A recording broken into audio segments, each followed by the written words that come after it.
keçən günlər hamısı xəyalımda canlanır. Həqiqətən sevənlər əfsus ki sonda allanır. Gəlməyini gözləmirəm, getməklə doğru qərardır. İllər verdim boşa mən, saçlarımda vaxtsız ağardır. Gəlməyini gözləmirəm, getməklə doğru qərardır. İllər verdim boşa mən, saçlarımda vaxtsız ağardır. Getmisən indi, dönməkdə çətindir. Səni unutmaram dedin, yanındakı kimdir? Gözlərim dolur, ürəyim məhv olur. Nə bir sual ver, nə danışdır, nə də dindir. Getmisən indi, dönməkdə çətindir. Səni unutmaram dedin, yanındakı kimdir? Gözlərim dolur, ürəyim məhv olur. Nə bir sual ver, nə danışdır, nə də dindir.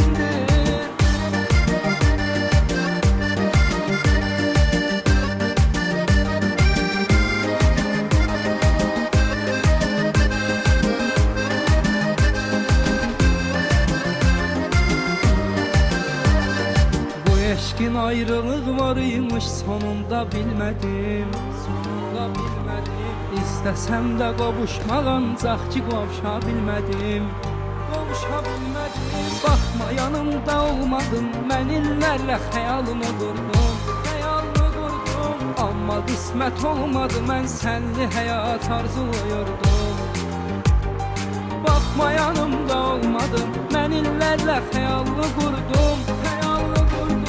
Amma qismət olmadı, mən sənli həyat arzuluyordum. Getmisən indi, dönməkdə çətindir. Səni unutmaram dedin, yanındakı kimdir?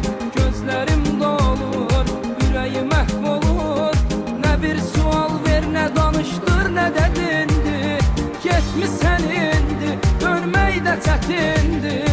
Səni unutmaram dedin, yanındakı kimdir? Gözlərim dolur, ürəyim məhv olur.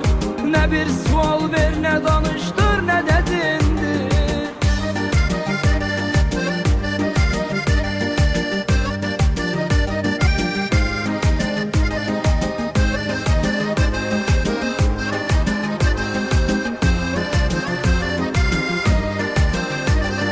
Getmisən indi, dönməkdə çətindir. Səni unutmaram dedin, yanındakı kimdir? Gözlərim dolur, ürəyim məhv olur.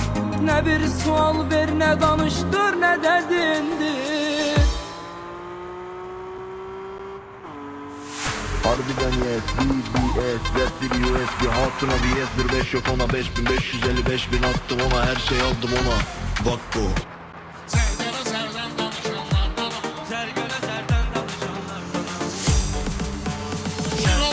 Aslan olmasam da mən, çətin dərdə dərman olmasam da mən. Min şükür ki insan olmasam da mən, insan olmağa çalışanlardanım. İnsan olmağa çalışanlardanım. Allah Teala dub eləyən var məni, bu xalq qəbul edib sənətkar məni. Reşad zor tanıyır dedi dar məni. Doğma vaxtdanam tanışanlardanam, doğma vaxtdanam tanışanlardanam. Mübariz ilə qaş itirmişəm mən, ağıl gedib yaddaş itirmişəm mən. Aydın kimi qardaş itirmişəm mən. Zalım həyatla barışanlardanam, zalım həyatla barışanlardanam. O sağ idi, əcəb ruzigar idi, aydın dənci və sənətkar idi. Mən bilirəm dostluğumuz var idi, aydını səndən soruşanlardanam. Aydını səndən soruşanlardanam. Sizin yarı bizə yol qoyub, o qədər vaxtlayıb bu qara kod qoyub. Mənə dostum cana